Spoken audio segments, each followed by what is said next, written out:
जय श्री राधे कृष्णा। आप सभी का दिन शुभ और मंगलमय हो। भगवान श्री कृष्ण और राधा रानी की कृपा आप सभी भक्तजनों पर बनी रहे। मित्रों, आज आप सभी सुनेंगे माघ मास महात्म्य अध्याय 15 की कथा। इससे पहले की कथाओं को सुनने के लिए हमारे चैनल अमृत गगन को जरूर सब्सक्राइब करें और चैनल पर जाकर पीछे की कथाओं को आप सुन सकते हैं। मित्रों, माघ मास की कथाओं को रोजाना सुनने से पुण्य फल की प्राप्ति होती है। पुण्य फल की प्राप्ति के लिए आप इस प्रकार की कथाओं को रोजाना अवश्य सुने। अब सुनिए अध्याय 15 की कथा में दत्तात्रेय जी कहने लगे कि हे राजन, प्रजापति ने पापों के नाश के लिए प्रयाग तीर्थ की रचना की। सफेद अर्थात गंगा जी और काली अर्थात यमुना जी के जल की धारा में स्नान का महात्म्य भली प्रकार सुनो। जो इस संगम में माघ मास में स्नान करता है वह गर्भ योनि में नहीं आता। भगवान विष्णु की दुर्गम माया माघ में प्रयाग तीर्थ पर सब नष्ट कर देती है। माघ मास में प्रयाग में स्नान करने से मनुष्य अच्छे भोगों को भोगकर ब्रह्म को प्राप्त होता है। माघ मास तथा मकर के सूर्य में जो प्रयाग में स्नान करता है उसके पुण्यों की गिनती चित्रगुप्त भी नहीं कर सकता। 100 वर्ष तक निराहार रहकर जो पुण्य प्राप्त होता है वही फल माघ मास में 3 दिन प्रयाग में स्नान करने से होता है। जो फल 100 वर्ष तक योग अभ्यास करने से मिलता है, जैसे सर्प पुरानी कैचुली को छोड़कर नया रूप ग्रहण कर लेता है, वैसे ही माघ मास में स्नान करने से मनुष्य पापों को छोड़कर स्वर्ग को प्राप्त होता है। परंतु यमुना गंगा के संगम में स्नान करने से हजारों गुना फल मिलता है। हे राजन, जिसको अमृत कहते हैं, यह वह त्रिवेणी ही है जिसमें ब्रह्मा, शिव, रुद्र, आदित्य, मरुतगण, गंधर्व, लोकपाल, यक्ष, गुहाक, किन्नर, आणिमादि गुणों से सिद्ध तत्वज्ञानी ब्रह्माणी, पार्वती, लक्ष्मी, सची, नैना, दति, अदिति, संपूर्ण देव पत्नियां तथा नागों की स्त्रियां घृताची, मेनका, उर्वशी, रंभा, तिलोत्तमा, अप्सरागण और सब पितृ मनुष्यगण, कलयुग में गुप्त और सतयुग आदि में प्रत्यक्ष सब देवता माघ मास में स्नान करने के लिए आते हैं। इन दिनों माघ मास में प्रयाग में स्नान करने से जो फल मिलता है वह ईश्वर ही कह सकता है। मनुष्य में कहने की शक्ति नहीं है। हजारों अश्वमेध यज्ञ करने से भी यह फल प्राप्त नहीं होता। पूर्व समय में कांचन मालिनी ने इस स्नान का फल राक्षस को दिया था और इससे वह पापी मुक्त हो गया था। इतनी अधिक महत्ता माघ मास में स्नान करने की होती है। प्रेम से बोलिए श्री राधा कृष्ण भगवान की जय। अब सुनिए माघ मास में सुनी जाने वाली श्रीमद् देवी भागवत पुराण पंचम स्कंद की कथा।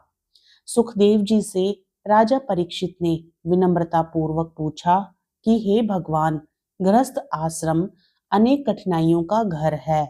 स्त्री, पुरुष, धन आदि से आसक्त मनुष्य निश्चिंत नहीं हो पाता और इस तरह वह भगवान की भक्ति नहीं कर सकता। जीव की आस्था भगवान में तो नहीं हो पाती। ऐसी स्थिति में प्रियव्रत महाराज ने गृहस्थ में रहते हुए भी किस प्रकार आत्मज्ञान प्राप्त किया और उन्हें किस तरह से भगवान विष्णु की अचल भक्ति प्राप्त हुई। सुखदेव जी ने परीक्षित से कहा कि गृहस्थ में रहकर भगवान की भक्ति और आत्मज्ञान प्राप्त ना होने की बात असत्य है।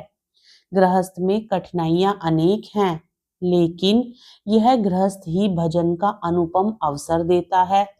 जिसका मन एक बार भगवान के चरणों में लग जाता है, गृहस्थ और सन्यासी में कोई अंतर नहीं रह जाता।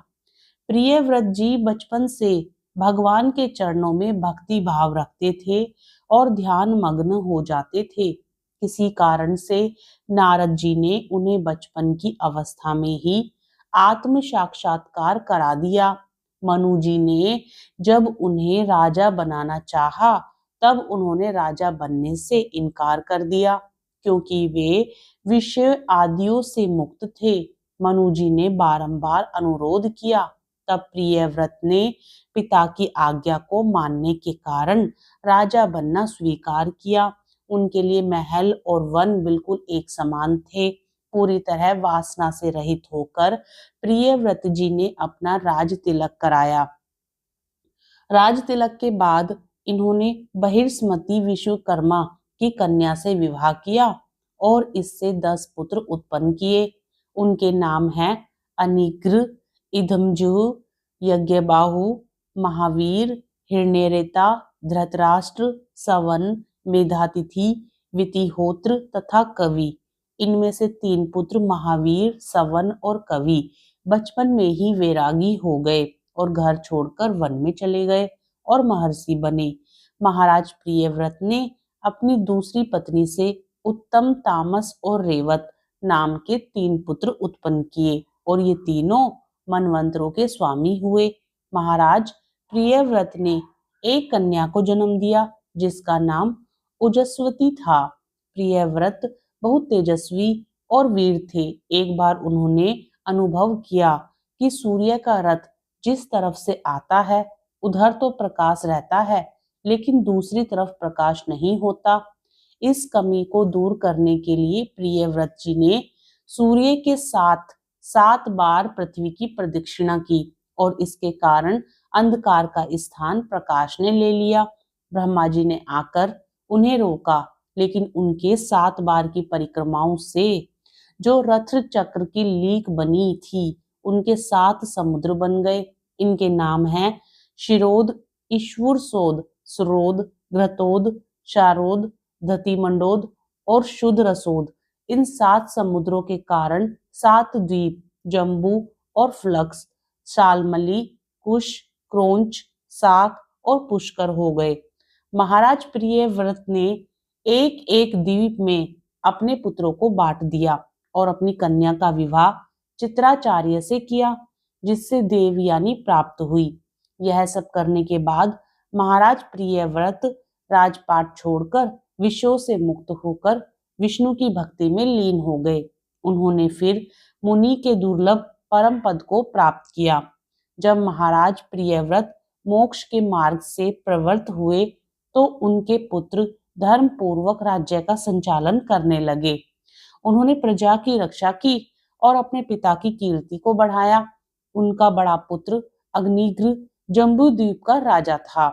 उसने एक पुत्र की प्राप्ति के लिए उपासना की। इस प्रकार उपासना से प्रसन्न होकर ब्रह्मा जी ने एक अनुपम सुंदरी अप्सरा को उसके पास भेजा। उस कमनीय के रूप सौंदर्य को देखकर राजा उस पर मुग्ध हो गया और अप्सरा भी राजा के गुणों को देखकर उसी को समर्पित हो गई। जब आग्निक उस अप्सरा को लेकर कंदरा से बाहर आया तो उसे अपनी पत्नी बनाकर राज कार्य करने लगा।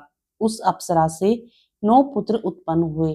पुत्रों को उत्पन्न करने के बाद वह वापस ब्रह्मा जी के पास चली गई।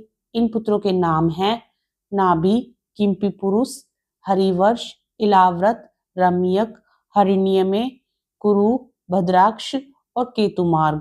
जम्बू द्वीप के 9 खंड करके राजा ने प्रत्येक के एक एक भाग में अपने बेटों को राजा बना दिया और फिर क्रम से मेरु की 9 पुत्रियों के साथ उनका विवाह कर दिया, जिनके नाम हैं मेरु देवी, प्रतिरूपा, उग्रदृष्टा, लता, रम्या, श्यामा, नारी, भद्रा, देवीति। आगे की कथा का रसपान अगले अध्याय में करेंगे। आज की कथा अच्छी लगे तो कृपया लाइक करके चैनल को सब्सक्राइब जरूर करें।